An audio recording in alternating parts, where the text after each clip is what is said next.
Hablar un poquito sobre dosis y potencias, que realmente me parece que es un poco así como empezar por casi el final, ¿verdad? Pero en realidad lo que debemos hacer es estudiar todo desde un principio, de lo que es el principio vital y etcétera, etcétera. Pero bueno, vamos a hablar un poco sobre dosis y potencias, porque esto es algo que a la mayor parte de la gente le fascina, no sé por qué. Y además es que sí tiene bueno, todo lo de homeopatía tiene una fascinación extraordinaria, por lo menos. Yo creo que el que no se asombre con la homeopatía es que no la ha entendido. Esa es la verdad. La cuestión es que ha habido un cisma. En realidad son muchos los cismas que ha habido, porque bueno, empezaron los que manejan una sola medicamento, luego los que manejan varios medicamentos, pero en relación a dosis y potencias es donde más problemática ha habido. ¿Por qué? Porque no es posible separar el principio de la dosis mínima de la ley de similitud, aunque no necesariamente forma parte de ello. Pero, como ustedes bien saben, en el transcurso de la evolución de la homeopatía, cuando Hahnemann descubrió que un medicamento solamente es capaz de curar, porque es capaz de provocar esos mismos síntomas que tiene el enfermo en un hombre sano, cuando descubrió este principio, entonces naturalmente empezó a dar los medicamentos con relación de similitud, pero al dar las dosis acostumbradas por la escuela antigua o por la escuela alopática, bueno, pues las agravaciones eran sumamente tumultuosas. Se vio en la necesidad de reducir la dosis y para ello dijo, bueno, pues ¿cómo le hago? Tengo que agregar una sustancia que sea inerte, que no se mezcle con el medicamento, que no me vaya a provocar otros síntomas diferentes. Y entonces, bueno, pues naturalmente lo hizo con el solvente universal, que es el agua. Y entonces empezó por poner una parte del medicamento en X partes de agua, etcétera. Hay una cosa que a mí me llama la atención, no sé si ustedes lo han pensado alguna vez, pero Hahnemann, siendo un individuo tan culto, tan estudiado, apenas puede uno entender cómo es que no mencionó a los alquimistas de la Edad Media si él era un profundo simpatizante de la química. De hecho, la mayor parte de los descubrimientos que hizo son parte de química. Entonces, me parece que un poco tiene que ver con el hecho de que Hahnemann era pues, muy católico, y Paracelso tenía una fama terrible de que pues, era entre brujo, lo que sea. Sin embargo, hay textos ahora muy interesantes, por ejemplo, los de Carlos Gustavo Jung de Paracélsica y de Yolande Jacobi, que son las obras completas de Paracelso que les recomiendo, donde se expone a Paracelso como médico, se expone a Paracelso como fenómeno humano, porque no deja de ser un fenómeno, una persona que tanto llamó la atención en la Edad Media, sobre todo desde el punto de vista de la cuestión médica. Paracelso decía, bueno, ya saben ustedes, Paracelso, o sea, mejor que Celso, decía él, en relación a Celso, un homeópata, bueno, perdón, un médico que seguía los lineamientos empiristas, que es a la que pertenece la homeopatía, en Roma. Se llamaba Celso, que se contraponía mucho con los principios galénicos, pero bueno, Paracelso quiso decir el mejor que Celso. Y él decía que las enfermedades deben de tratarse con medicamentos que tengan la capacidad de producir síntomas semejantes. Hablaba del arceus, que era el arcano, pues, el arcano, que era el principio mediante el cual debieran administrarse los medicamentos y que de alguna manera tenía mucho que ver con esta cuestión del espíritu de los medicamentos. Y entonces, nada más que él, bueno, lo entrelazaba también con la cuestión astrológica y todo este asunto, y donde ya se volvió un poco místico el problema. Pero, por ejemplo, gente como Maimónides, por allá del año 1200, también era un médico que era árabe y estaba muy impregnado de los principios empiristas, y él decía algo así como que no, es más importante ver qué enfermo tiene la enfermedad que qué enfermedad tiene el enfermo, ¿sí?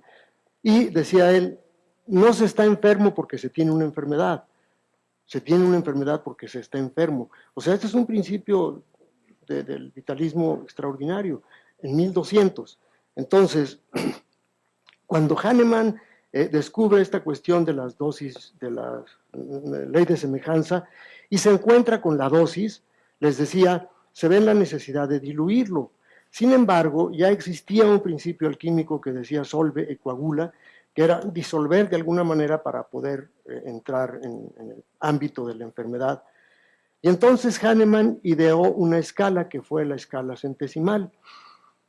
Y se dice que, bueno, una gota de medicamento por 99 gotas de alcohol. Y esta escala fue la que él utilizó hasta el final de su vida, pese a que sí descubrió las 50 milesimales, como vamos a ver ahorita más adelante. Y viene otra cuestión más interesante todavía. Cuando ponía la gota en 99 de alcohol, pues obviamente era cuestión de uniformizarla. Y entonces se dice, aunque yo no lo creo, que lo que sucedió es que cuando administraba el medicamento a una persona que, por ejemplo, hacía un viaje a caballo, se daba cuenta que el efecto era más fuerte que las personas que estaban en su casa. Obviamente se puso a considerar que el movimiento del caballo imprimía cierta fuerza al medicamento y por eso el efecto era superior al de la persona que estaba quieto en casa. Se dice, yo no lo creo, les repito, porque si vemos los textos alquimistas, ya se hablaba de dinamización o de, no se le llamaba con ese nombre, sino le llamaba no, bueno, la sucusión fue el término que después empleó Hahnemann, pero se llamaba algo así como de imprimir energía al medicamento.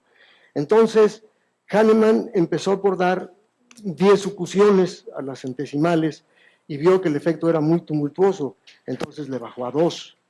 Y yo me pregunto, no es una digresión, sino, fíjense bien, porque uno da por hechas muchas cosas de la homeopatía y se imagina que pues así deben de ser. Pero yo les aseguro, sin ánimo de molestar a nadie, yo les pregunto más bien, ¿algunos de ustedes realmente saben cómo están hechos los medicamentos que emplean ustedes? Y sin embargo, pues es una de las partes más importantes de la clínica, porque bueno, yo puedo hacer una excelente toma del caso, puedo ser un súper conocedor del principio vital, puedo entenderlo perfectamente bien, puedo hacer una súper toma del caso, puedo ver cuáles son mis síntomas característicos en este momento del paciente, puedo jerarquizarlos muy bien, puedo tener un súper excelente repertorio como el de Homeosystems y puedo sacar el medicamento correcto. Y si el medicamento que uso no sirve o no está hecho como se supone que debería de estar hecho, pues ¿de qué sirvió todo mi trabajo? ¿No? Entonces, esto es una parte bien importante y como ustedes acaban de reconocer, difícilmente saben cómo están hechos los medicamentos. Razón por la cual su servidor se dio la tarea, sin menospreciar a ninguna marca de medicamento, ni mucho menos, yo me di a la tarea de hacer mis propios medicamentos con tinturas madres de súper primera calidad. Y por ejemplo, aquí está Luis, que me ha hecho el favor de ayudarme a hacer desde la 1 hasta la 200 centesimal, hasta la 1000 tenemos, ¿verdad? Hasta la 1000 centesimal, y desde la 1 hasta la 360-50 milesimal, hechos perfectamente a mano, con una técnica. Y entonces sí, uno puede decir, estos son los medicamentos que empleó Hahnemann, y ahora sí puedo seguir exactamente lo que Hahnemann decía, y tengo que llegar exactamente a los mismos resultados que Hahnemann llegaba, y eso es cierto. Entonces, les explicaba, cuando Hahnemann empezó, le daba 10 sucusiones, nosotros también lo hicimos, y vimos que de veras el efecto era bastante fuerte en los enfermos, y entonces le bajamos a las 2 sucusiones, y con 2 sucusiones el efecto es bastante amigable, como decimos ahora, es bastante amigable, y entonces el paciente pues, se siente bastante mejor con ello. Y posteriormente, los franceses, fíjense nada más qué ironía de la vida, ¿no? Los franceses no confiaron porque ya ven el número de Avogadro, que es 6 por 10 a la menos 23, etcétera. Dijeron, no, de la 12 en adelante ya no existe moléculas de medicamento, por lo tanto ya no tiene sentido. Entonces dijeron, nosotros mejor utilizaremos las decimales que ya estaban hechas, pero de alguna manera dijimos, vamos a usar las decimales, es decir, una escala de 1 a 9. Voy a poner una gota de medicamento en 9 gotas de alcohol o de agua y la sucusiono las reglamentarias 2 veces para tener la primera decimal y así sucesivamente hasta la 30 decimal, que a mí me parece que es un poco redundante porque la 30 decimal no es otra cosa más que la 15 centesimal, entonces pues no veo para qué tener las 2 escalas. Sin embargo, yo tengo algunas decimales que generalmente pues casi nunca uso, pero bueno, esa es la proporción. Les estoy explicando cómo ha sido la evolución de las potencias y las dosis, porque este es el tema de hoy. Entonces, después vinieron los entusiastas de las altas potencias, como fue Korsakov, como fue Jenichen, como fue Gross, Stab, y dijeron, no, bueno, ¿por qué parar en la 30? Vámonos. Y Finke, entre otros, y Jenichen hicieron sulfur hasta la 8000, y luego Jenichen Finke hizo una a la 20.000. Sin embargo, la forma como utilizaba la dinamización no era los 20.000 frasquitos, sino que hacía unos trucos ahí medio raros. Hay un libro que les recomiendo, yo lo tengo, se llama High Potencies and Homeopathy, o sea, altas potencias y homeopatía, de Finke. A mí no me convenció mucho su técnica, pero bueno, esto fue lo que pasó después. Korsakov, como ustedes bien recordarán, dijo, ¿para qué emplear tantos frascos? Mejor un solo frasco, en un solo frasco yo hago todo. Entonces, lo succionaba, no sé si a mano o en un vortex, se tiraba y se suponía, con bases medio cuestionables, que lo que quedaba en el frasquito después de voltearlo sería una gota. Y entonces le ponía más o menos 99 gotas de agua y otra vez le volvía a succionar y lo tiraba y así sucesivamente y alcanzó potencias muy altas. Yo las he utilizado. Actualmente en España hay una compañía, no me acuerdo cómo se llama ahora, pero bueno, que las hace y que tengo entendido que todo lo hace mecanizado. O sea, se succiona, se tira, una maquinita lo hace, pasa a otro lado donde le pone las aproximadamente 99, lo tira, etcétera. Yo las he utilizado, ahí lo tengo, no lo recomiendo, a mí no me dio ningún buen resultado. Esto fue antes de que yo me animara a hacer todo este relajo ustedes saben, para hacer una 1000, son 1000 frasquitos, Luis, no sé cuánto tiempo se tardaría, una semana en hacer una 1000, pero son 1000 frasquitos, estarle dando, y yo siempre le decía, Luis, si tiene dudas si le puso la gota o no, tírelo, y vamos otra vez para atrás, porque esto tiene que ser súper preciso. Y entonces, así... Entonces son las llamadas series. ¿Perdone? Las series de los 1000 frasquitos que dices. Ah, sí, claro, claro. Que le llamamos series. Se tienen que poner los 1000 frasquitos. Tal potencia. Así es, así es. Sí. Entonces, se van haciendo estas potencias y ya cuando se tiene, bueno, obviamente se etiquetan debidamente y se utilizan. Fíjense bien, el problema fue es que cuando Hahnemann incluso, cuando vio a Korsakov, cuando vio a Jenichen, les mandó cartas que están precisamente en el libro de Richard Hale, de la vida y obra de Samuel Hahnemann, recomendable 100%, y les decía, oye, tiene que haber un límite a todo esto, ustedes no pueden dinamizar hasta el infinito porque eso no tiene ningún sentido, tiene que haber un límite. Y además les digo, históricamente y demostrado en el Cranker Journal número DF5 y en el DF12 de Hahnemann, que están en el Museo de Bosch en Alemania, Hahnemann al final de su vida utilizaba mayormente 30 centesimal, 24, 18 y 12. Eran las que más utilizaba. Y las 50 milesimales que tanta fama tuvieron, utilizaba un 5%. ¿Sí? Sí es cierto, Hahnemann utilizó, y ahí mismo consta, la tuya 60 en un caso de gonorrea, ¿sí? Y utilizó una sepia 90 en una señora que por cierto le duró haciendo efecto 6 meses o algo así, en un dolor de cabeza muy persistente, una sepia 90 y la señora se curó. Y recomienda en el DF5, en el Cranker Journal, sulfur 197C, o sea que sí manejaba, pero ¿qué les gusta de todos los casos que son 465 o algo así?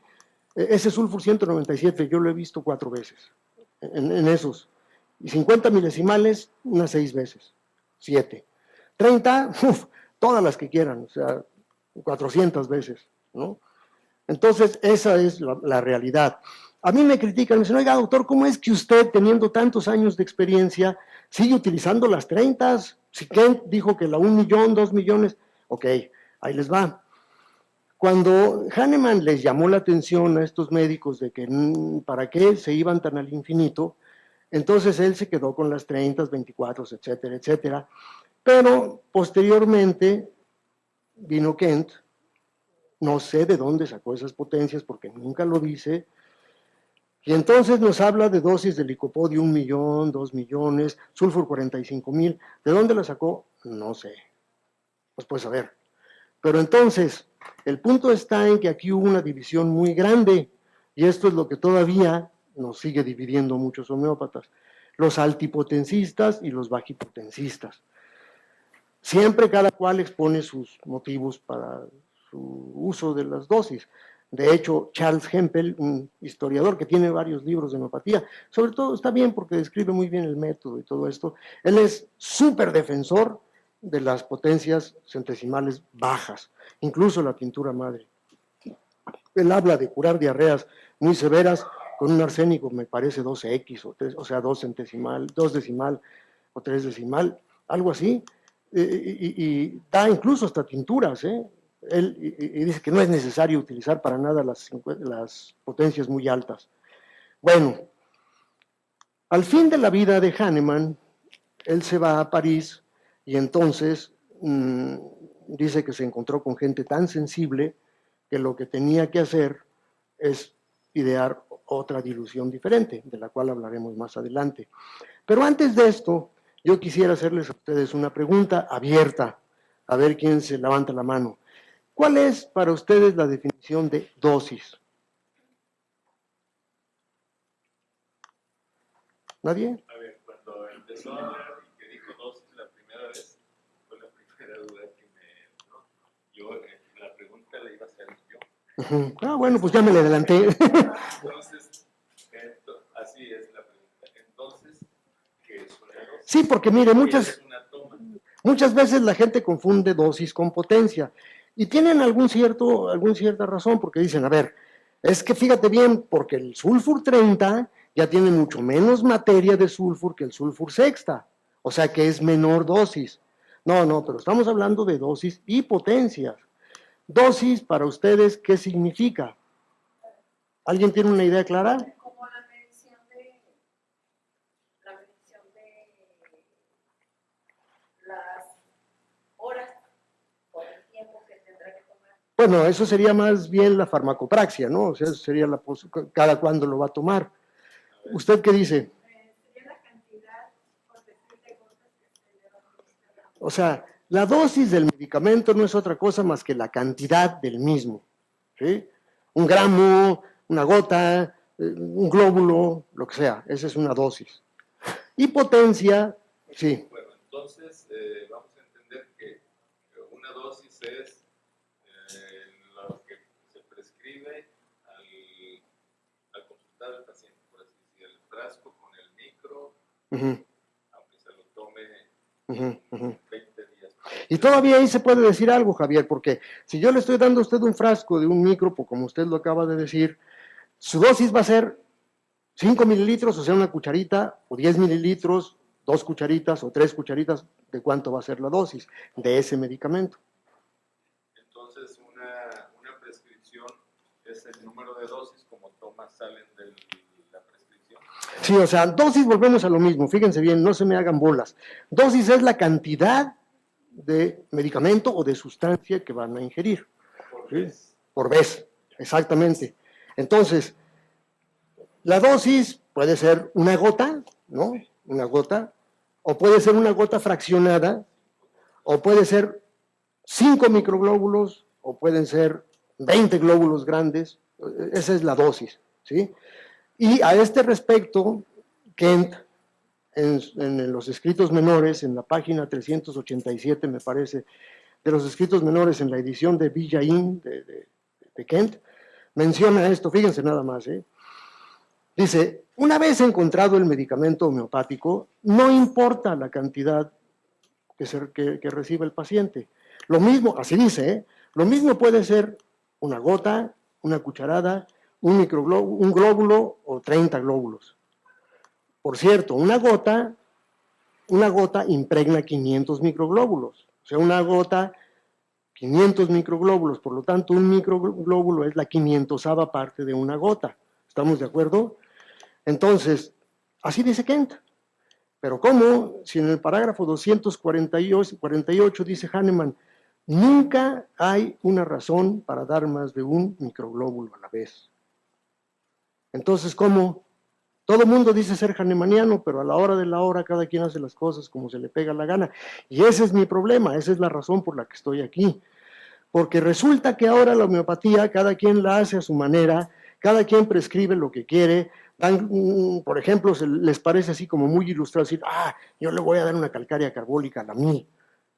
Y uno dice, bueno, pero como dijera Hahnemann, ¿en what grounds? O sea, ¿sobre qué bases? ¿Por qué? Siempre tiene que, acuérdense ustedes de una cosa, la homeopatía es la ciencia y el arte de curar basada en principios naturales claros y de fácil comprensión. Si no tienen eso, no lo hagan, por favor. Si no están entendiendo lo que están haciendo, no lo hagan. Mejor pregunten. ¿Sí?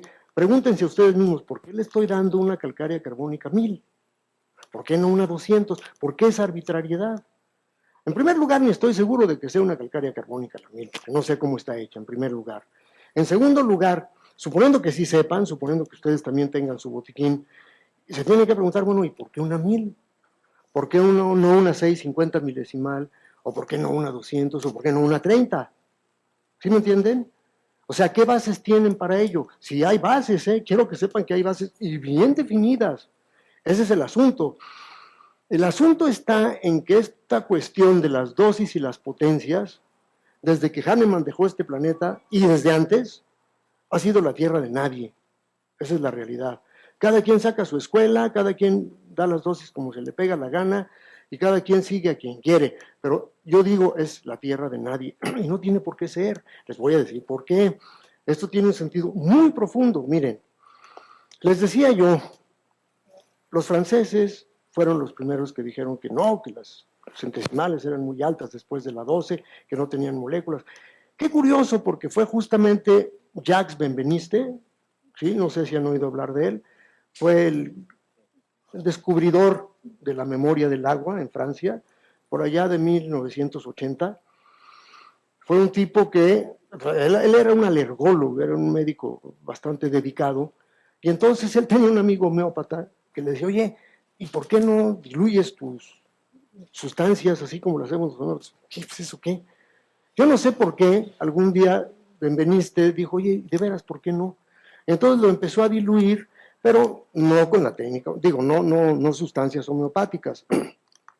Diluyó un determinado alergeno y se dio cuenta que después de ciertas sucusiones y después de ciertas diluciones, el alergeno todavía estaba ahí. Y esto lo probaba mediante mecanismos muy sofisticados, o sea, de micrófonos electrónicos muy sensibles, que iban a dar a un amplificador y que de alguna manera reproducían la misma onda del alergeno en cuestión. Publicó su trabajo en Nature, que era una revista bastante prestigiada en Europa, y lo aceptaron, y todo el mundo estaba feliz, pero el establishment médico llegó y dijo, oye, ¿qué onda? Nos estás quemando, porque esto está validando por completo la competencia. Quitaron el artículo de Benveniste, lo desprestigiaron feamente, lo sacaron de la Academia de Ciencias, le quitaron su laboratorio, el pobre tipo murió en 2004, totalmente olvidado, deprimido, y bueno. ¿Qué pasó después? Tuvo que llevar un premio Nobel de Medicina, que fue Luc Montagnier, no sé si han oído hablar de él, el codescubridor del virus del SIDA, nada menos.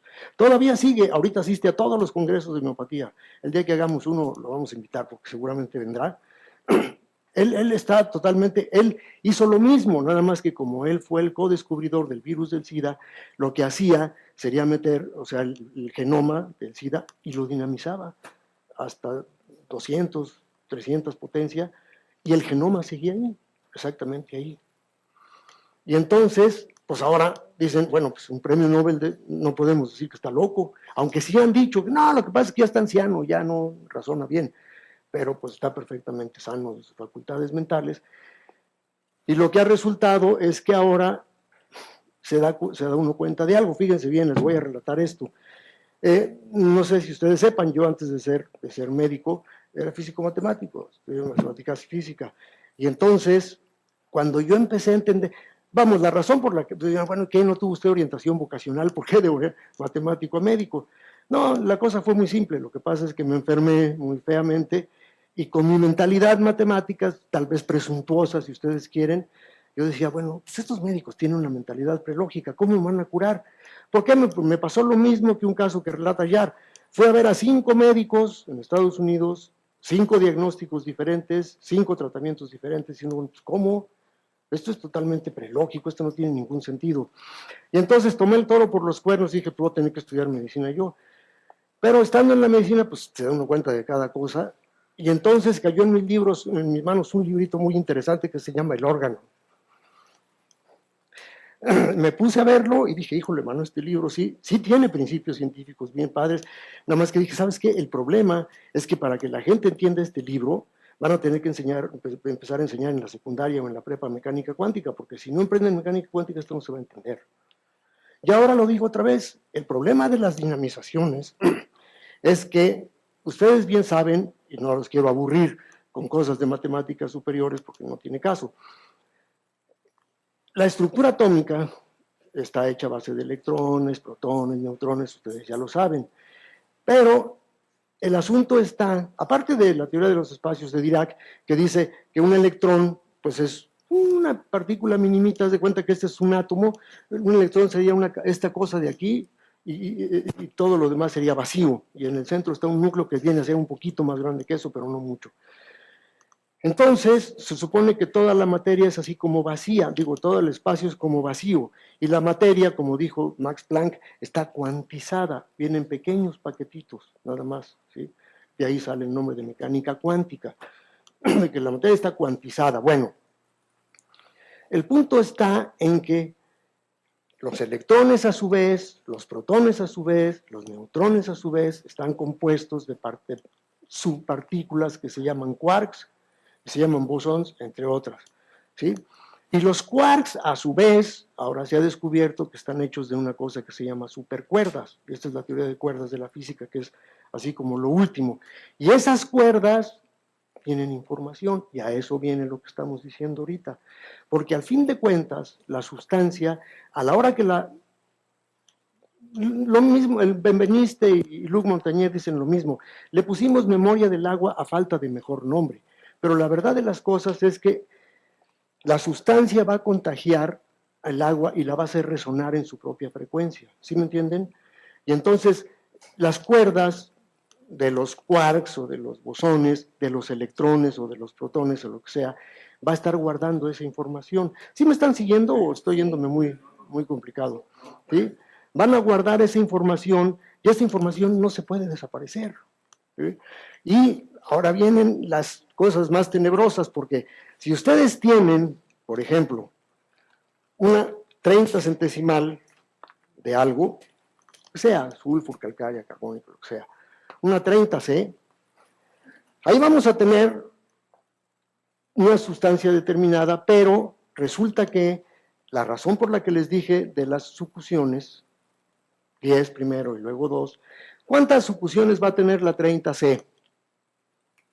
60 sucusiones. ¿De acuerdo? Entonces aquí ya tenemos dos variables. Esto me recuerda un poco a aquellas lecciones de matemáticas de funciones de variable compleja, pero bueno, no se las voy a hacer tan compleja. Tenemos 60 sucusiones. Y entonces decía Hahnemann, es que si yo diluyo mucho la sustancia, el efecto no es tan tumultuoso, ¿estamos de acuerdo? Pero resulta que si le meto más sucusiones, el efecto vuelve a ser tumultuoso. Entonces, ¿cómo le hacemos?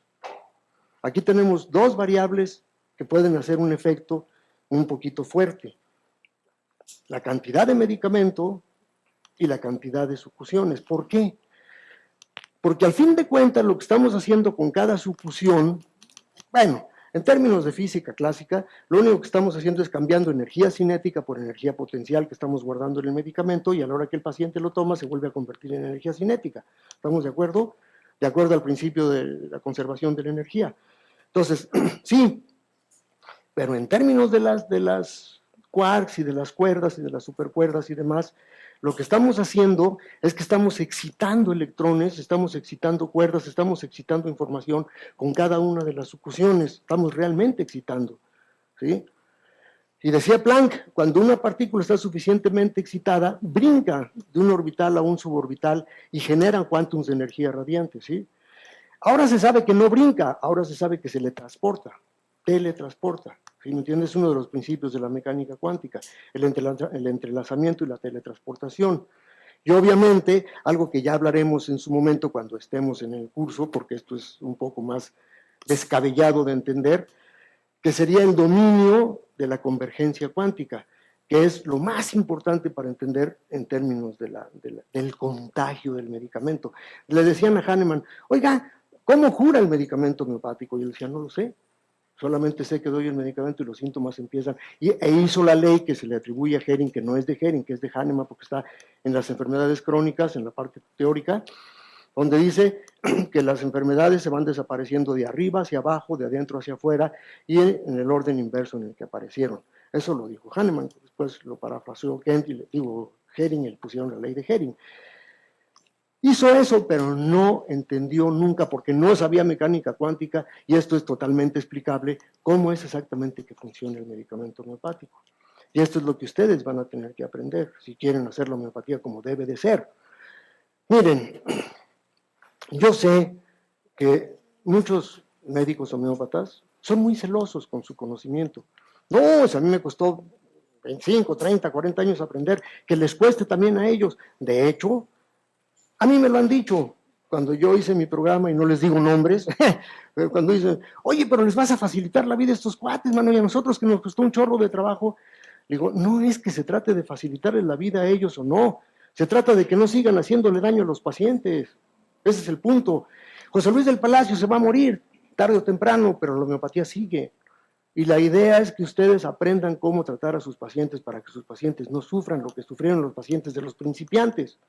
¿Sí? Entonces, esta es la idea de que ustedes aprendan esta cuestión. Ahora, en este asunto, fíjense bien, porque hay tres cosas muy interesantes, no sé si justamente, antes de esto, hubo una ley que ustedes conocen que es la ley de Arndt-Schulz, ¿sí? Porque Hahnemann descubrió tres cosas bien importantes. Primero, la dosis mínima. Segundo, que la dosis mínima provocó burlas entre todos los médicos de la época, que ya sabemos que el ignorante es aquel que siempre se va a burlar de las cosas que no entiende. Y yo quisiera saber si ahora se burlan de la teoría de las cuerdas y se burlan de los quarks y de la mecánica cuántica cuando vean qué es lo que explica realmente la homeopatía. ¿Saben qué? Se siguen burlando porque no la entienden y porque no están dispuestos a entenderla, porque no quieren hacer ese esfuerzo. Decía Kent, y en eso estoy de acuerdo con él, hasta el médico tiene que pensar. Sí, es cierto. O sea, si no pensamos, pues esto es terrible. Nada más queremos aprender recetas de cocina. Ah, sí, el paciente tiene tifoidea, hay que darle cloranfenicol. ¿Eso qué? Eso no es medicina. O sea, ¿sí me entienden? O sea, si entienden todo esto ya van a empezar a hacer la medicina como debe de ser. Pero bueno, les decía, la dosis mínima de la cual se burlaron todo el mundo. Ah, la dosis mínima. Pero entonces vino la experimentación pura. Que esto marcó otro cisma en el pensamiento médico. Y muchos alópatas empezaron a hacer experimentaciones con los pacientes de los medicamentos. Con las dosis que empleaban, no sé cómo les fue, porque la historia no lo dice, pero bueno, quién sabe, dice por ahí algún historiador que ha matado más gente el Salvarsan y muchos medicamentos que las guerras. Quién sabe por qué será, pero bueno. En cambio, en la homeopatía, pues no hay muertes por haber experimentado un medicamento, por la forma como se diluyó la sustancia. Bueno, la dosis mínima también, la experimentación pura también causó un revuelo en la medicina. Sin embargo, el descubrimiento de Hahnemann de los efectos primario y secundario de la droga, eso sí fue el acabose. ¿Por qué? Porque, decía Hahnemann, el efecto primario va a ser una función de la dosis, que va a ser directamente proporcional a la cantidad de la dosis. Más dosis, mayor efecto primario, mayor agravación, para que me entiendan.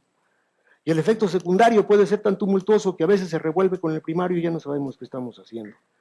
Entonces, a dosis más pequeñas, el efecto primario va a ser más sutil y prácticamente no va a haber agravación. Y la idea, el ideal del buen médico homeópata es encontrar ese efecto primario que casi no se nota en el paciente. A mí me preguntan mis pacientes, oiga doctor, pero me han dicho que se graba uno muy feo con la homeopatía. Con esta no, ustedes van a ver que no se graba. Y llegan al siguiente vez que vienen, oiga, tenía razón, nunca me agravé, me empecé a sentir padrísimo y hasta ahí le he estado siguiendo. Así debe de ser. Y esto lo van a entender cuando entiendan este asunto de la dinamización y de la dilución, ¿sí? O sea, la potentación del medicamento.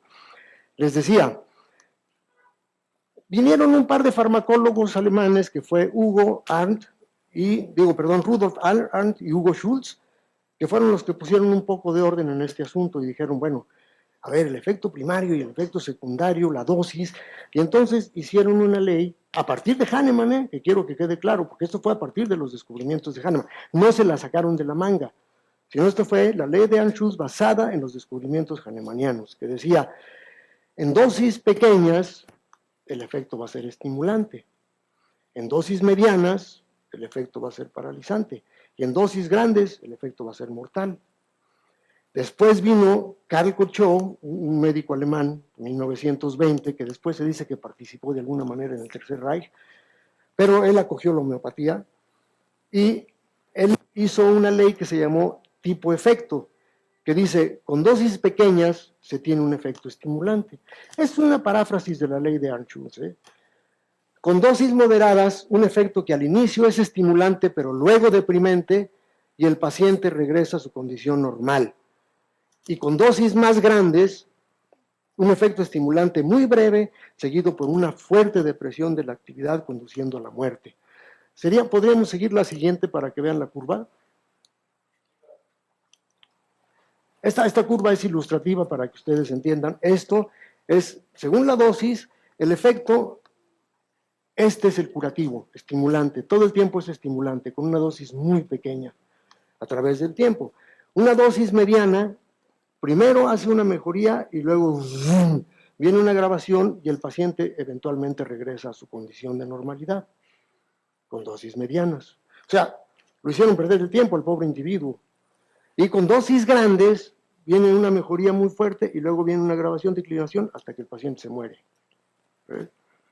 Entonces, eso es bien, de cualquier sustancia, no estoy hablando nada más de medicamentos alopáticos, estoy hablando de cualquier sustancia. Entonces tienen que tener ustedes muy, pero muy, muy claro.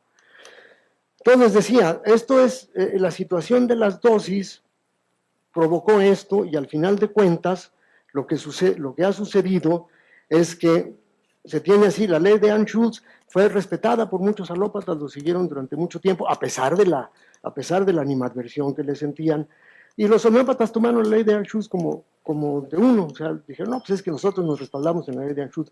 No es cierto, estamos respaldados en las leyes de Hahnemann porque Hahnemann fue el que descubrió eso, no Anschutz. Entonces, pero bueno, así se le conoce. Y posteriormente se quedó entonces en que la dosis iba a ser la mínima posible, pero llegó Kent y dice que la dosis no importa, y desde entonces la forma como se utilizan los medicamentos es totalmente caótica. Cada quien lo hace a su manera, cada quien da los glóbulos que quiere, cucharadas, y yo lo he visto. Y bueno, aquí la doctora Martaelo dice que un amigo de ella, que no decimos nombres, que era maestro de homeopatía, que estaba en un dispensario y veía a un paciente con unas bases bien raras. No, mira, sacó la lengua de una manera determinada, es de la quesis. ¡Fum! Sacaba el fresquito de la quesis, un chisguetote así en la boca. ¿Mandé? Pues eso está de terror, ¿no? O sea, no hay bases para una buena prescripción, y menos aún con esa dosis de un chisguete de tintura, no de tintura, sino de la dilución, no sé, 30, 200, 1000, 10,000, porque además, fíjense bien, luego viene esta cuestión tan humana que es la vanidad y todo este asunto, y dicen, no, yo solamente utilizo altas potencias, así como si yo soy muy bueno, ¿no? No es cierto, o sea, utilizan altas potencias que ni siquiera saben de qué están hechas ni cómo están hechas, entonces eso es falso, no es que sean buenos. Hay que apegarse lo más que se pueda a los principios hahnemannianos y nunca le van a fallar. Pero bueno, decía, después inventó las dosis 50 milesimales. Y alguien diría, oye, a ver, qué saltote tan enorme de la centesimal a la 50 milesimal, o sea, de 1,99 a 1 a 50,000, ¿por qué? ¿A alguien se le ocurriría por qué? Porque sí es medio arbitrario, ¿no? O sea, 1 centesimal, diría, bueno, pues, ahora voy a hacer una dilución de 1 a 200 en vez de 1 en 100. Si pueden apagar sus celulares, se los agradezco, porque luego es un poco difícil hilar los pensamientos en todo este asunto. Entonces, les decía, ¿por qué ese salto tan grande? ¿Alguien tiene alguna idea? Todo tiene que ser comprensible. Si no es comprensible, tírenlo a la basura, o sea, la verdad. Es muy fácil saber por qué. Miren, ya les dije, les di el norte, nomás que no agarraron la onda porque estaban distraídos por los sonidos de los celulares, yo creo. Pero la dilución de 1 a 100, que bueno, que es 1 a 99, y la 1 a 50,000, dice uno, bueno, pero vean nomás qué saltote, ¿no? 99 a 50,000. Entonces dice uno, bueno, pues es que lo que pasa es que aquí toma una gota y la pone en 99 gotas de alcohol. ¿Y cómo le va a hacer para poner una gota en 50,000 gotas de alcohol? ¿No? Alguien puede decir, bueno, nomás lo mido una vez, y después ya, si es 2 litros, pues ahí le pongo la gota. Pues no, la cosa es mucho más simple que eso. Sabemos que una gota impregna 500 microglóbulos. ¿Estamos de acuerdo? Aritmética simple, no se asusten, todavía no entramos al álgebra superior, ni nada que se le parezca.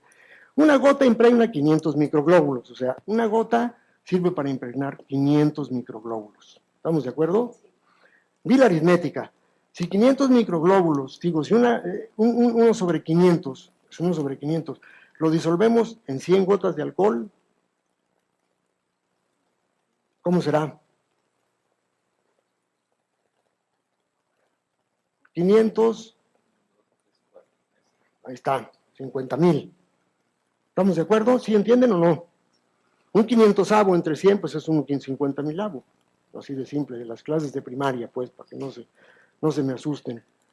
Entonces ya tenemos una dilución de 1 a 50,000. Y le metió 100 sucusiones. 100. Ahí sí le metió 100 sucusiones. Dijo, me viene valiendo gorro, aquí le metemos 100 sucusiones y háganle como quieran. ¿Y qué ha pasado con eso? Fíjense bien, Quedamos que una 30 tiene 60 sucusiones. Esta tiene 100. Una 200, o sea, una 200 centesimal, ¿cuántas tendrá? 200 por 2, 400 sucusiones. No sé en qué bases, no lo he entendido nunca. Fíjense bien, cuando yo era chavito, que empezaron que más por más da menos, menos por más da, etcétera. Digo, más por más da más y más por menos da menos. Yo me levanté y dije, a ver, espérame. Yo aprendí que 5 por 3 son 15 y bla, bla, bla, pero que más por menos da menos. A ver, explícame. Nunca me lo supieron explicar hasta que estudié en la Escuela Superior de Física y Matemáticas, pero bueno. Todo tiene que ser claro. Si no es claro, no les va a servir, porque la homeopatía no se la deben aprender, deben deducirla, deben de recrearla todos los días. ¿Sí? Si se la aprenden, con un pasito que se les olvide, hasta ahí llegaron, porque después, ¿qué? Ya valió, ¿no? Entonces, tienen que estar todo el tiempo deduciéndolo. Ustedes, no, esto es por esto y por esto y por esto, y se lo damos. Entiéndanlo. Los que tengan hijos, hagan de cuenta que tienen la vida de su hijo en sus manos. No se vale jugar con eso, ¿no? Y los que tengan, no sé, papá, mamá, que lo quieren mucho, no se vale jugar con eso. Tienen que estar totalmente ciertos de lo que están haciendo. Bueno, pues así como no se vale jugar con su papá, su mamá o sus hijos, tampoco se vale jugar con un pobre individuo que los viene buscando, después de haber visto 500 médicos charlatanes, los busca para que ustedes lo ayuden. No se vale jugar con él. Porque además no es su prestigio, es el prestigio de la homeopatía el que está en juego, y ahí es donde no se vale, ¿no? Porque ¿qué pasa ahora? Que la homeopatía sirve para los mocos verdes y para algunos callos, nada más. Pero pues no es cierto, o sea, a mí me dicen, oiga, esto lo puede curar la homeopatía. Yo digo, mira, compadre, lo que no te puede curar la homeopatía no se lo puede curar nada. Se acabó. No te va a curar nada. Pero sí tienen que entender esto muy claramente para saber en qué circunstancias es que deben de proporcionar una 50 milesimal y por qué. Porque resulta que después de todo esto, hay gente que utiliza las 50 milesimales como si fueran centesimales en el método kentiano. Y dicen, bueno, este cuate está de sepia, entonces le voy a dar una sepia 6 LM, en dosis única, y lo dejo trabajar 1, 2 o 3 meses y luego lo veo. Pues no entiendo por qué, porque Hahnemann fue bastante claro cuando dice en el parágrafo 270 en adelante cómo utilizar las 50 milesimales. O sea, hay parámetros bien claros que si ustedes lo siguen, difícilmente se van a equivocar. Las 50 milesimales son para utilizar en dosis repetidas, bueno, todas lo son. Pero una 50 milesimal en dosis única, pues me suena como un kentianismo híbrido entre kentianismo y hahnemannianismo al último tiempo. Deben de entender que Kent no alcanzó a leer la sexta edición del órgano, que salió en 1924, me parece, la sexta edición del órgano, y Kent murió por ahí de 1916. Entonces, no lo alcanzó a leer, no supo de las 50 milesimales, pero él utilizaba sus potencias, estas fantasmales, hasta las 2 millones, y las utilizaba en dosis única y le funcionaban. Y aquí en esto de funcionaban, a mí me gustaría subrayarlo. ¿Qué es funcionar? Porque hasta donde yo entiendo, una aspirina también funciona para quitarte un dolor de cabeza, funciona. Pero ¿funcionar cómo? Porque una cosa es paliar, otra cosa es suprimir y otra cosa muy diferente es curar. Entonces, ¿funciona para qué? ¿Sí me entienden? De que los síntomas se mueven hasta por sugestión, se mueven hasta por accidente, se mueven hasta por un eclipse lunar, se mueven por lo que sea. Los síntomas se pueden mover, pero no se trata de que se muevan, se trata de que vayan justamente en la dirección correcta hacia la curación. Así es como se deben de mover los síntomas. Por eso tenemos leyes, para que uno vaya observando que el paciente va siguiendo esas leyes.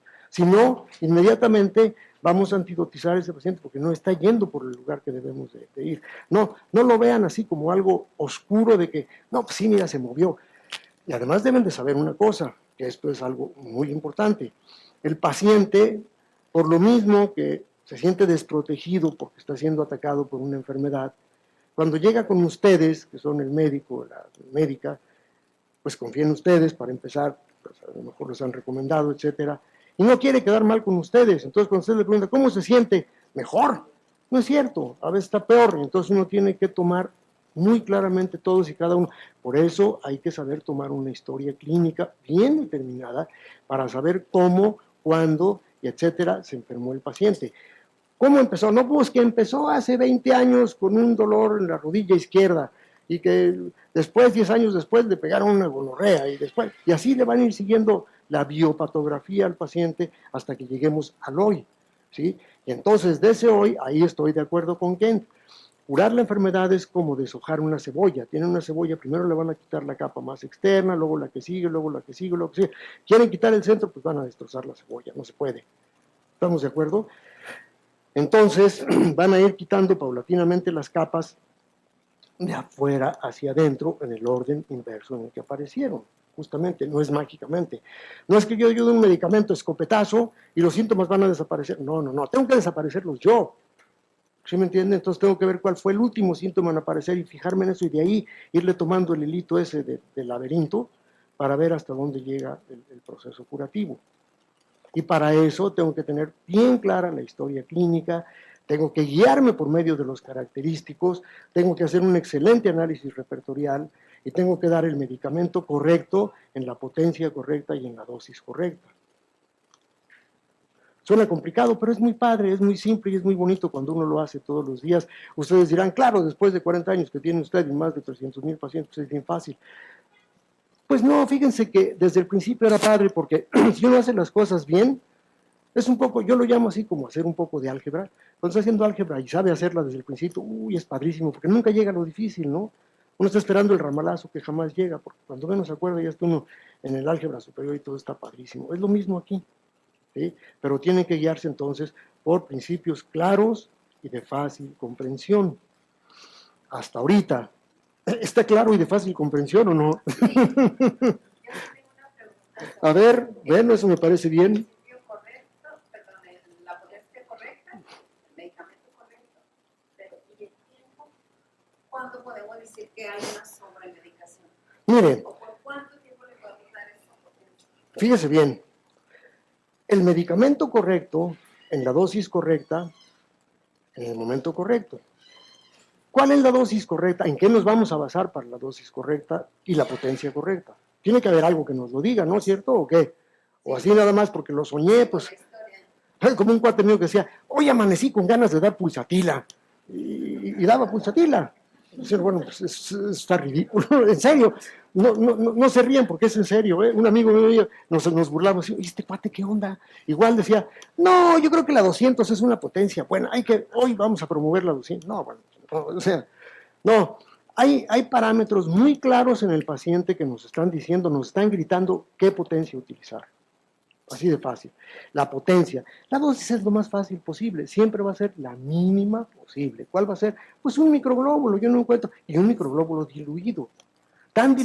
Decía Hahnemann en sus enfermedades crónicas, en los 3 grandes errores, incluso rebásenme, hagan todavía más allá de lo que yo voy y siempre van a encontrar con que el proceso curativo se da. Y sí es cierto, yo me he ido hasta el extremo. De hecho, yo les decía a mis colaboradores, yo difícilmente tomo un medicamento homeopático cuando lo necesito, lo huelo y ya, y rápido.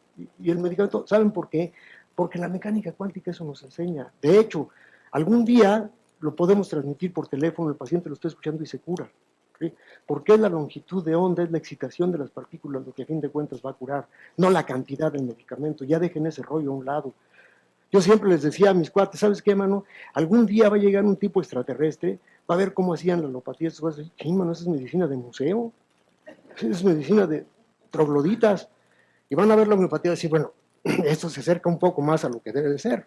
Y así debe de ser. Estamos hablando, y eso es cierto, la gente que critica esto es porque no lo puede entender, su cerebro no está preparado. ¿Por qué? Porque no les enseñaron.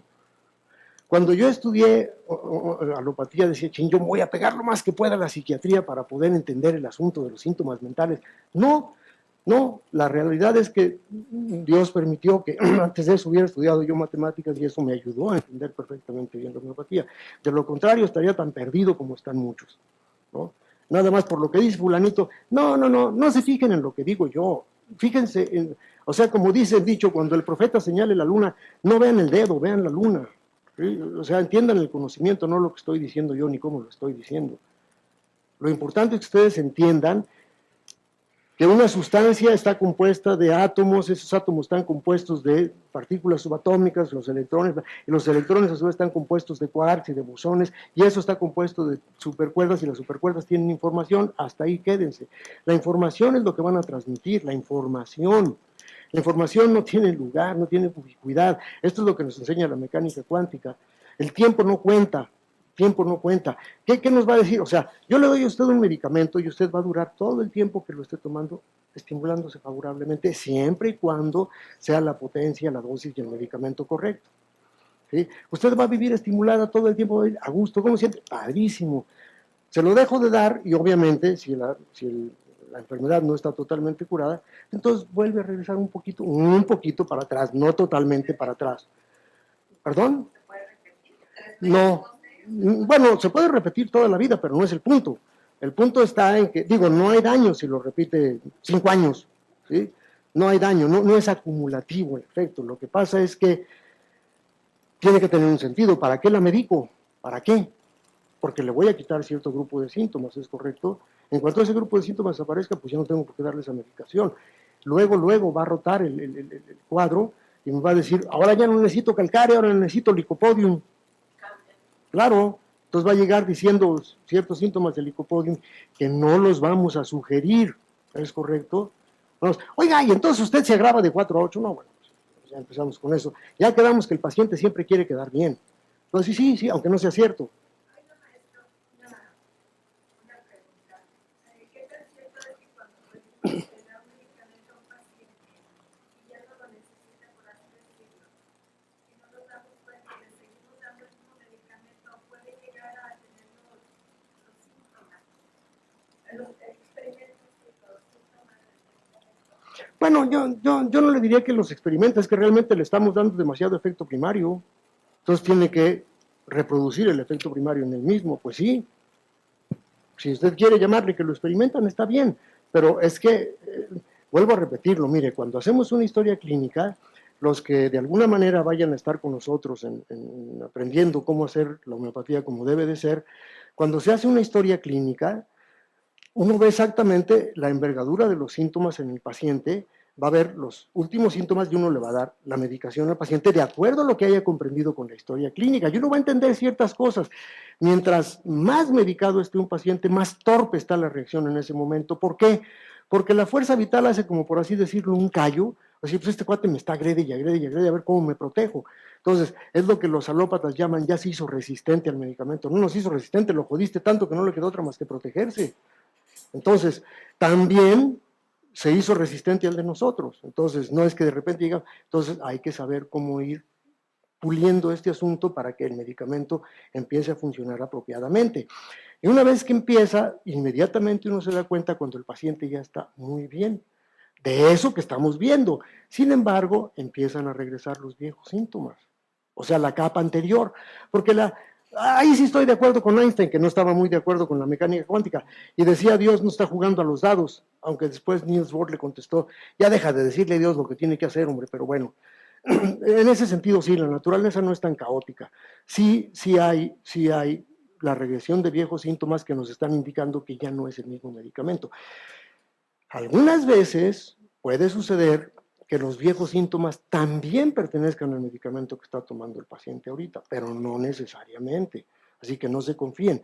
No tienen por qué darle, ¿sabes qué? Tómate todo este frasco y al año, si sigues vivo, ven a verme. No, pues no. No, o sea, debe ser dosis mínima y potencia apropiada. ¿Sí? Y uno tiene que estar viendo al paciente con determinado tiempo, que algunas veces se presta para decir, pues va a estar sacando la lana, bueno, ¿quieres curarte o no quieres curarte? Pues tengo que hacer algo contigo, porque no puedo nada más darte un medicamento y verte dentro de 5 meses. Luego vas a venir a reclamarme que 3 años para curación y no he podido, pues así como se puede. ¿Estamos de acuerdo? Entonces uno ve cuando los síntomas van regresando y uno dice, a ver, espérame, ¿estos pertenecen al mismo medicamento? No, pues entonces hay que cambiarlo. ¿Sí? Entonces se cambia el medicamento y otra vez el paciente sigue mejorando y así hasta que termine. ¿De acuerdo? Entonces eso nos marca el tiempo. El tiempo va a ser función de la mejoría. Si no hay mejoría, ya la regó. Entonces el medicamento no tiene que retomar el caso, ver cuáles son los síntomas y entonces dar el medicamento correcto. Pues sí, es que el medicamento siempre tiene que hacer mejoría si está bien seleccionado. Si está bien seleccionado y está bien proporcionado, siempre tiene que haber mejoría. Si no la hay, es que la regaron. No hay problema, decía el maestro Hahnemann. Si por algún error humano el médico le da un medicamento inapropiado al paciente, no solamente le está permitido, está obligado a componerlo. ¿Sí? Entonces tiene uno que componerlo y ya las cosas empiezan otra vez a marchar como debe de ser. Pero no hay de eso, no, pues es que este cuate no reacciona. No reacciona, es que tú no le supiste dar el medicamento, así de simple. No hay más. ¿Estamos de acuerdo? ¿Qué más? ¿Qué otra duda tienen? En eso de una gota de la sustancia sirve para impregnar 500 microglóbulos. Por ejemplo, al contrario, un microglóbulo sirve para impregnar. Unos 50,000, es decir, mucho más diluida que el número de sucusiones que impregna. Al diluir ya no una gota de agua, sino un microglóbulo, se sabe que una gota de sustancia sirve para generar 500 microglóbulos. Por lo tanto, un 500avo entre 100 sí es unos 50,000. Sí, por ejemplo, los microglóbulos que compramos para impregnar uno de 30, por decir así. ¿Qué pasa si se nos van más de uno? Bueno, la técnica dice así. Usted le va a poner suficientes gotas hasta que vea que más o menos se impregnan. Y después lo saca y lo pone en un papel secante, lo seca perfectamente bien y luego los pone en un segundo frasquito que no tenga medicamento. Okay. Así solamente lo que alcanzaron a tomar del medicamento, no más. No tengan desconfianza, no es que mientras más le den, mejor va a estar, es al revés. Mientras menos le den, mejor va a estar. A ver, yo quiero, decirles a todos, porque nosotros salí de ahí, yo ya veo, hicimos 2 botiquines bajo la técnica, pues con los de proceso, y funcionan claro, perfectamente. Claro. Sí, así debe de ser. Siempre lo hacemos así, o sea, es la técnica, se tiene que secar y pasar al frasco, o se seca el frasco y luego se vuelve a poner ahí, como sea. Pero esa es la técnica como debe de ser. No se preocupen por dar menos, si dan menos, qué mejor. El paciente siempre va a reaccionar. De acuerdo al principio que les acabo de mencionar, de la información que va impregnada en el átomo, lo que sea, siempre va a funcionar. No puede ser que no funcione. Aun cuando sea una mera olfacción, va a funcionar. ¿Sí? Claro que hay ciertas reglas. Si yo le doy un medicamento, no sé, quiero pensar en una brionía a una persona que está con un dolor terrible de las articulaciones que se graba con cualquier movimiento y luego se toma un Celebrex, pues claro que no le va a funcionar. No se puede. Está compitiendo con el medicamento otro y ya bloqueó el efecto del tratamiento. ¿Sí me entienden? Pero si está siguiendo las reglas del tratamiento homeopático, de que funciona, funciona. A mí me dicen, oiga, me funciona la homeopatía. Pues si está vivo, sí. Si está muerto, pues lo veo un poco difícil, pero si está vivo tiene que funcionarle. ¿De acuerdo? ¿Qué otra pregunta? Yo me refiero un poquito a lo de las agravaciones. ¿Perdone? A lo de las agravaciones. Ajá. Siempre habían dicho o siempre yo he tenido el concepto de que la persona debe tener un tipo de agravación siempre y cuando esté mejorando. Mínima o máxima. Por ahí, como que no lo dijo muy bien, pero como que es que la agravación no es.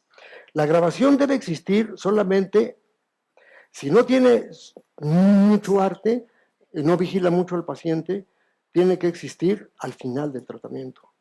¿Por qué? Porque el efecto primario nunca se notó por lo bajo de la dosis, nunca se notó.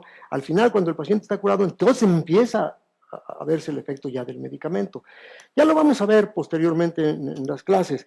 Decía Hahnemann, una sustitución mórbida. No, eso funciona. Bueno, él decía así porque es como él entendió las cosas, era su lenguaje, del conocimiento de la época.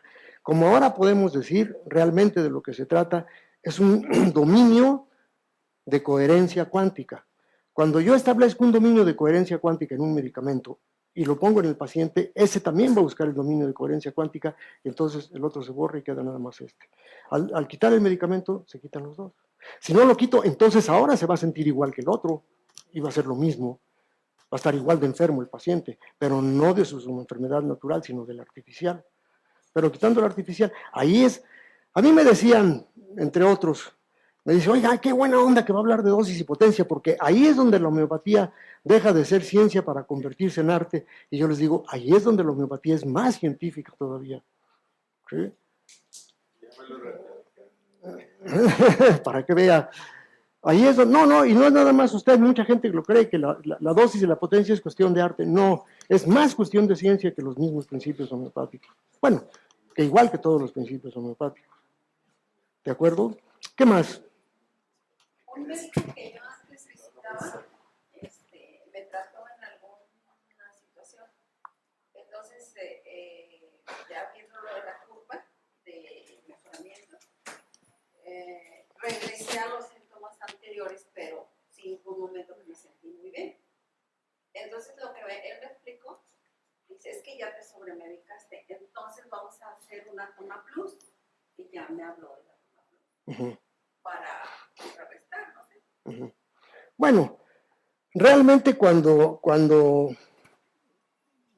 no tenemos total control sobre el paciente, porque a veces los pacientes hacen cosas raras, dicen, no, para que no se me acabe, le pongo más agua y entonces lo siguen tomando, y entonces sí, el efecto que ya terminó de hacer, lo siguen tomando y entonces empiezan a reproducir los síntomas primarios del medicamento. Yo lo único que hago es que les doy una regañada, les digo que ya no tomen el medicamento y todo se acaba. Nada, simplemente al dejar de dar el medicamento se acabó. Ahí sí que... Cuando le ponen más agua, no más efecto. Sigue siendo efecto, claro, por supuesto que sí.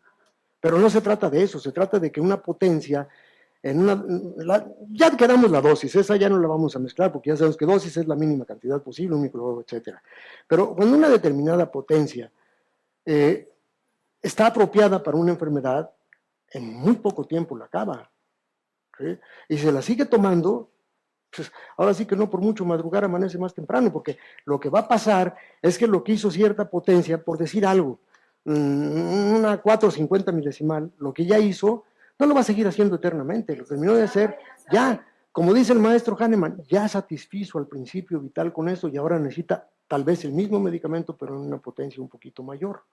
Por ejemplo, una 550 milesimal, después una 650, y así sucesivamente, hablando de las 50 milesimales, porque resulta que así como muchos se sienten muy ilustrados porque utilizan las altas potencias, muchos también se sienten muy ilustrados porque utilizan las 50 milesimales.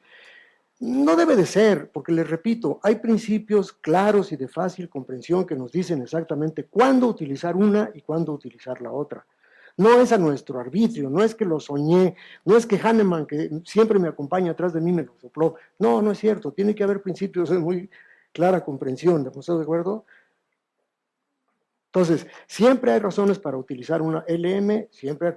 Que LM querría decir 50 milesimales, números romanos, ¿verdad? L, 50, M, 1000. Pero no es cierto, porque entonces diría 950. Es como dice el LM, es 950 números romanos. Por eso se inventó la letra Q, que quiere decir en latín quinquaginta milia, o sea, 50 milesimal. Son las que su servidor usa, las Q. ¿Estamos de acuerdo? Que, bueno, siempre y cuando sea de una tintura de primera clase y esté bien dinamizada, bueno, pues es que es lo mismo que usaba Hahnemann. Y si una centesimal es una tintura de primera calidad y está bien dinamizada, pues es lo mismo que utilizaba Hahnemann. Y repito, como empecé, si ustedes hacen eso, tienen que observar los mismos resultados que observaba Hahnemann, no más. Sí, hay muchos homeópatas muy buenos, como fue Jarr, como fue Benninghausen, como fue Lippe, como fue Kent, que era buen clínico, no digo que no, pero miren, mejor, como dicen, ¿para qué rogarle a los santos si podemos estar con Dios? Váyanse con Hahnemann y nunca le van a fallar. El problema con Hahnemann, ¿saben cuál es? Un poco que no hay textos de Hahnemann en español, uno. Dos, que el lenguaje de Hahnemann era así como muy victoriano, muy raro, y yo siempre he dicho que para entender el órgano, que son 291 párrafitos nada más, habría que tener una enciclopedia de unos 12 tomos que nos explicaran exactamente cómo. Pero bueno, afortunadamente hemos habido muchos individuos que hemos dedicado mucha parte de nuestra vida a estudiar eso y lo podemos diseminar fácilmente, lo podemos desgranar para que sea más fácil de comprender. ¿De acuerdo? ¿Algo más? ¿Alguna otra pregunta?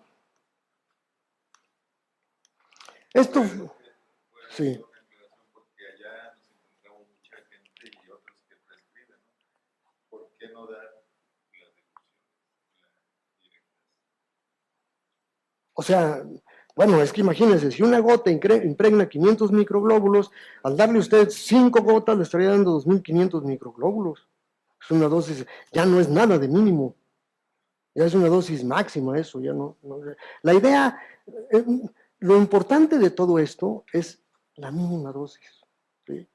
Y a mí me viene un poco así el símil de la mínima dosis, el mundo de la nanociencia, la nanotecnología, lo mínimo, pues claro que nos mete de hecho en la mecánica cuántica, no queda otra manera de explicarlo.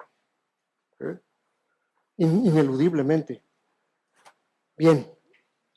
Bueno, si no tienen alguna otra pregunta, lo único que me resta es invitarlos a que estén con nosotros entendiendo y aprendiendo esta ciencia de la homeopatía que es tan importante, tan apasionante y que la aprendan realmente desde sus principios para que no tengan teorías extrañas de dar el medicamento así como se me ocurre, de dar la potencia como se me ocurre. ¿Cómo será la potencia? Pues me gusta la 30, esta vez no la he usado, la 200. Y siempre acuérdense, tienen que tener la clara certeza de cómo está hecho su medicamento. Si no, están jugando, esa es la verdad. Agarran uno, pues aquí, fíjense, una vez llegué a una farmacia, allá en México, y entonces estaba un cuate distraído ahí, estaba acomodando, y no tenía etiquetas unos frascos. Le digo, oye, compadre, pero aquí dice camomila. Digo, tú dices que este es camomila, pero no trae la etiqueta. ¿Cómo sabes que es camomila? La destapa. No, sí huele a camomila. En serio, ¿eh? Dicen, bueno, pues, ¿qué falta de seriedad es esta? O sea, así de ese tamaño. Y luego hay homeópatas también que dicen, no, mira, ya se me acabó. Para no comprar, la lleno de alcohol y le doy, bueno, pues, ¿cuál proporción? Sí, eso lo hacen. ¿Cuál proporción? O sea, si la magia del asunto es justamente la proporción 1:99 o un 500/100, unos 50,000. Esa es la magia de la proporción, porque si no tenemos esas proporciones, no estamos haciendo la ciencia como debe de hacerse. No es cierto. Bueno, entonces les decía, ahí se ponen de acuerdo con Joan para que vean este asunto del curso, si les interesa, bienvenidos, y si no, si les interesa, bueno, pues cuando quiera que me inviten a dar una plática como esta, estoy a sus órdenes y espero que les haya sido de utilidad. Bueno, pues muchas gracias y nos seguimos viendo. Gracias.